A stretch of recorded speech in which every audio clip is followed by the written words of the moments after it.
రాజుగారి స్టోరీ చెప్పమ్మా అవి. చేప. ఫస్ట్ చేప ఏంటి? రాజుగారికి 7 కొడుకులు ఉన్నారు. 7 కొడుకులు వేటకెళ్ళి ఏం తెచ్చారు?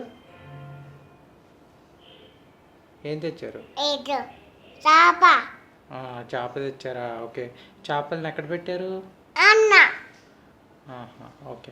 మరి దాంట్లో ఒక చేప ఎండలేదు కదా, ఎందుకు ఎండలేదు? గడ్డి. గడ్డి అడ్డొచ్చిందా? గడ్డి ఎందుకు అడ్డొచ్చింది?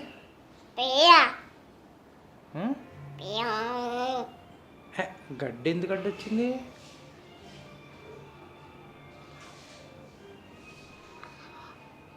ఎందుకు అడ్డొచ్చింది? గడ్డి. గడ్డి ఎందుకు అడ్డొచ్చింది? గడ్డి తిన్నాడు. ఎవరు తినలేదు? తిన్నాడు. అవునా? ఆవు ఎందుకు తినలేదమ్మా గడ్డి? గడ్డి తిన్నాడు. ఆవు గడ్డి ఎందుకు తినలేదు? గొల్లవాడు ఆవుని కట్టేశాడు, తీయలేదు కదమ్మా. గొల్లవాడా నువ్వు ఆవుని ఎందుకు తీయలేదు అంటే అప్పుడేమన్నాడు? అవ్వ కట్టు. ఆవుని కట్టేశాను అన్నాడు. ఎందుకు? గొల్లవాడు నువ్వు ఆవుని ఎందుకు వదలలేదు అంటే ఏమన్నాడు? అవ్వ నాకు ఆమె పెట్టలేదు అన్నాడు. ఆమె పెట్టలేదు కదమ్మా.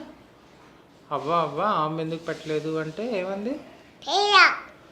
పిల్లోడు ఎందుకు ఏడ్చాడు?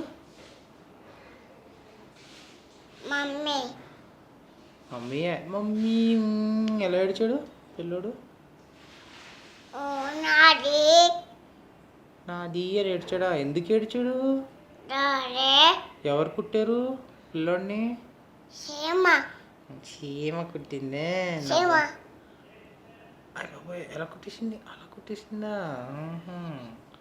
నా బంగారు గుట్లని వేలు పెడితే నేను కుట్టనా అందంట కదా.